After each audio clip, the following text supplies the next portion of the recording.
అందరికీ నమస్కారం. ఈరోజు కార్తీక పురాణంలోని 8వ అధ్యాయం గురించి చెప్పుకుందాం. ఈ 8వ అధ్యాయం అంతా చిక్కు ప్రశ్నలన్నమాట. జనక మహారాజుకు ప్రశ్న మీద ప్రశ్న, ప్రశ్న మీద ప్రశ్న.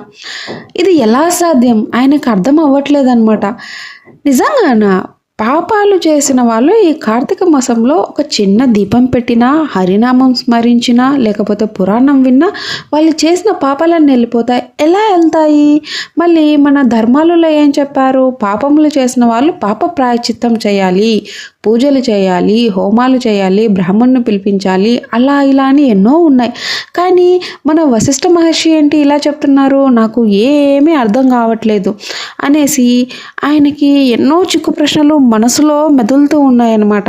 సరే, ఏదైనా సరే ఈరోజు క్లియర్గా వశిష్ఠ మహర్షిని అడిగి క్లారిఫై చేసుకోవాలి అనేసి అడుగుతూ ఉంటారనమాట. అందుకే ఈ 8వ అధ్యాయం యొక్క కంప్లీట్ ప్రాముఖ్యత ఏంటంటే, చిన్న పని చేస్తే అంత పెద్ద పాపాలన్నీ ఎలా వెళ్తాయి, దానికి రిలేటెడ్గా అజామికుడు అని ఒక బ్రాహ్మణుని యొక్క కథ కూడా ఉంది.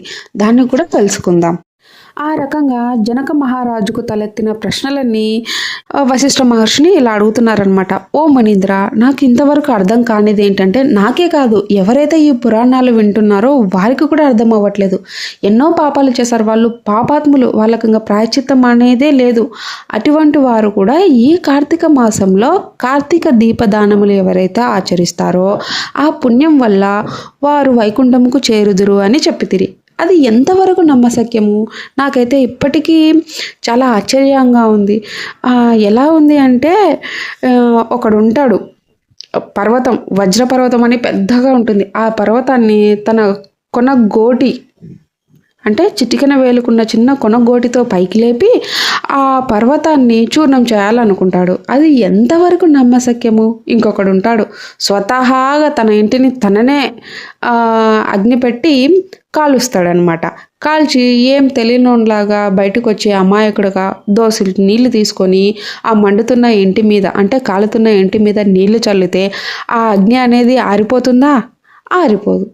అంతేకాకుండా ఇంకొకడు ఉంటాడు, పెద్ద మహానదిలో పోయి దూకి నేను ఎలాగైనా బతుకుతాను అనేసి ఒక చిన్న గడ్డి పొరక దొరికితే గడ్డి పొరకను పట్టుకొని ఆ నది నుంచి బయటకు వస్తాడు. ఇది కూడా సాధ్యమేనా? ఇంకొకటి ఉంది, ఇంకొకడు ఉంటాడు, పెద్ద పర్వతం మీదకి ఎక్కి పైనుంచి కిందికి దూకుతాడు. వాడికేమో చిన్న తీగ దొరుకుతుంది. ఆ తీగను పట్టుకొని ఆ పర్వతం నుంచి బయటికి రాగలుగుతాడు అనమాట. ఇది కూడా ఎంతవరకు సాధ్యం? మీరు చెప్పేది కూడా మాకు అలాగే ఉంది మహర్షి. ఇన్ని పాపాలు చేసి ప్రాయశ్చిత్తం అనేది చేసుకోకుండా ఈ చిన్న ఆరాధన అనేది చెయ్యంగా వాళ్ళ పాపాలన్నీ ఎలా తొలగుతాయి? ఎలా వైకుంఠము చేరుతారు? ఎలా దైవ ప్రాప్తి లభిస్తుంది? మాకు అసలు చాలా ఆశ్చర్యంగా ఉంది. దీని గురించి మాకు వివరించండి అని ఈ 7వ అధ్యాయంలో జనక మహారాజు వశిష్ఠ మహర్షిని ఇలా అడిగారనమాట. అప్పుడు వశిష్ఠ మహర్షి జనక మహారాజుకి వెళ్ళి చూసి ఒక చిన్న చిరునవ్వు నవ్వి, సరే మహారాజా, బాగా విమర్శిస్తున్నారు, మంచి ప్రశ్న కూడా. ఎందుకంటే నాకు కూడా ఇటువంటి ప్రశ్నలు తలెత్తాయి. అలా అని నేను కూడా వేద పురాణాలన్నీ, శాస్త్ర పురాణాలన్నీ తిరిగి చదివానమాట. చదవంగా అందులో కొన్ని ధర్మాలు చాలా సూక్ష్మంగా ఉన్నవని నాకు తెలిసింది. అంటే చాలా చిన్న పనులు చేయడం వల్ల కూడా ఎన్నో కోటాను కోట్ల జన్మ పాపాలు తొలగి వాళ్లకు పుణ్యం లభిస్తుంది అని తెలిసింది. ఇదైతే వాస్తవము, ఇది నిజం, ఇది సత్యం అని వశిష్ఠ మహర్షి ఇలా చెప్పసాగారనమాట.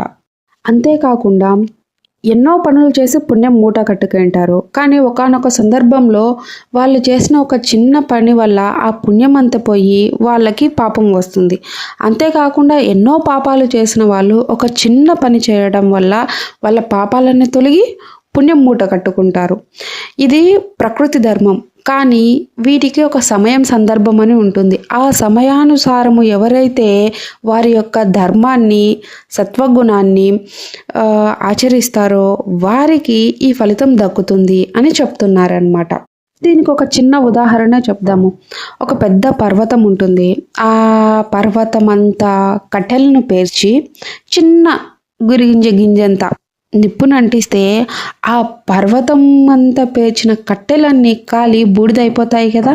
ఇది కూడా అంతే, ఒక చిన్న పుణ్యఫలము ఆ పర్వతం అంత పాపాలను తొలగిస్తుంది, బూడిదలా నశిస్తుంది అని వశిష్ఠ మహర్షి ఉదాహరణతో వివరించారనమాట.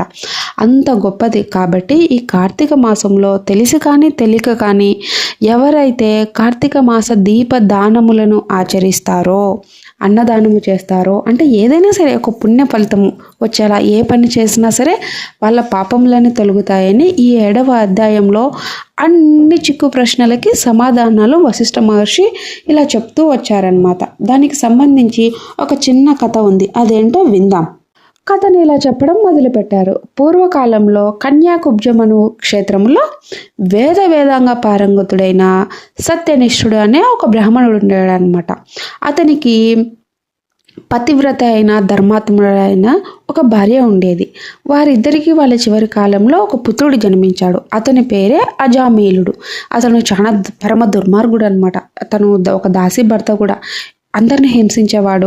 నిత్యము దాసి సాంగిత్యం నందే ఆసక్తి కలవాడై ఉండును. అంటే ఇంకా ఆమె తప్ప తనకి వేరే ప్రపంచం అనేదే ఉండేది కాదనమాట. అటువంటి వాడు స్వల్ప పుణ్యము చేత, అనగా తెలియక చేసిన హరినామ సంకీర్తనం వలన తరించెను. అది ఎలా అన్నది ఇప్పుడు తెలుసుకుందాం. ఈ అజామీలుడు అయితే యవ్వనంగా రాగానే ఒక దుష్ట బ్రాహ్మణుని ఇంట్లో ఒక దాసి ఉండేదనమాట. ఎప్పుడు ఆమె సాంగిత్యంలోనే ఉన్నాడు. ఆమె చుట్టే తిరిగేవాడు. తల్లిదండ్రుల్ని దూషించేవాడు.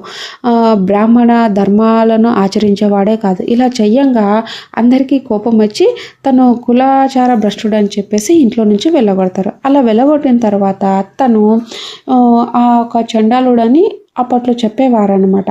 అలాంటి వారింట్లో దాసి ఉంటుంది కదా, ఆ దాసితోనే ఎప్పుడు ఉండేవాడు. తినడం, పడుకోవడం, లేయడం, ఇంకా అన్నీ ఆమెతోనే అనమాట. అలా జరుగుతూ కొంతకాలం వెళ్ళిపోతుంది. వెళ్ళిన తర్వాత అక్కడ తనతో పాటు కుక్కల్ని కూడా పెంచుకునేవాడు అనమాట. సో తనకు ఏమైనా తినాలనిపించినప్పుడు అడవికి వేటకు వెళ్ళి అక్కడ ఉన్న జంతువుల్ని, పక్షుల్ని చంపి మాంసాన్ని కూడా భుజించేవాడు అనమాట. అలా కొంతకాలం వెళ్ళిన తర్వాత ఈ దాసి ఉంది కదా, ఆమెకు ఎందుకో కళ్ళు తాగాలనిపించింది అంట. ఆమె కర్మ కాకపోతే ఏంటి, ఆ కళ్ళు తాగాలనిపించి తాడి చెట్టు నెక్కి కొమ్మ ఎరిగి కింద పడి చచ్చిపోతుంది. అలా చనిపోయిన తర్వాత ఈ అజామీకుడు ఆమె చాలా ప్రేమ అనమాట. ఎంత ప్రేమ అంటే చెప్పలేం. అని ఆమెను చూసి ఏడ్చి ఎంతసేపు అని ఏడుస్తాడు. ఇంకా ఆమెను తీసుకెళ్ళి ఒక కొండ ప్రాంతంలో పెట్టేసి ఇంటికి వెళ్ళిపోతాడు. కానీ ఇతను మంచివాడు కాదు కదా.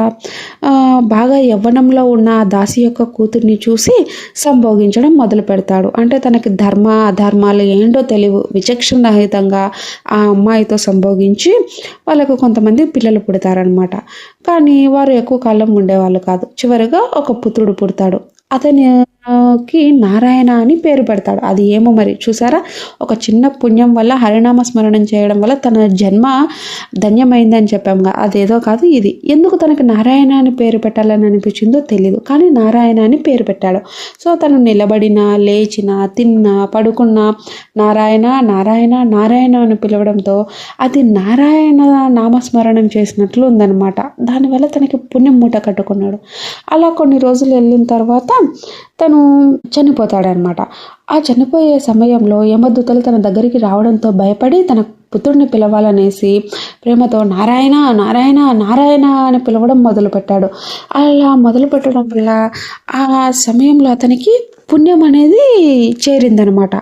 సో దానివల్ల ఏమైంది, అదే సమయంలో విష్ణుదూతలు కూడా వస్తారు. వాళ్ళు ఎలా ఉన్నారంటే ఎంత ప్రకాశవంతులో, కిరీటం ధరించి, పట్టు వస్త్రాలు ధరించి, నామములు ధరించి, శంకు చక్రాలను ధరించి, కుండలాలను, అవి ఎంత ప్రకాశవంతంగా ఉన్నాయంటే చూడంగానే ప్రశాంతంగా అనిపిస్తుంది. దేవదూతలు కదా, అంత ప్రకాశవంతంగా కనిపిస్తారనమాట.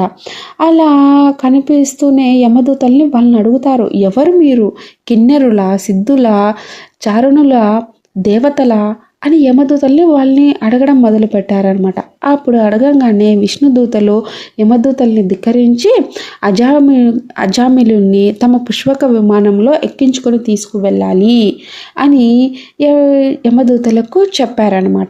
చెప్పి వాళ్ళని కొన్ని ప్రశ్నలు అడిగారు. అవి ఏంటన్నది ఈ కార్తీక పురాణంలో 9వ అధ్యాయంలో యమదూతలకి విష్ణుదూతలకి మధ్య జరిగిన సంభాషణ టుమారో అనగా 9వ అధ్యాయంలో తెలుసుకుందాం. అంతవరకు స్వస్తి.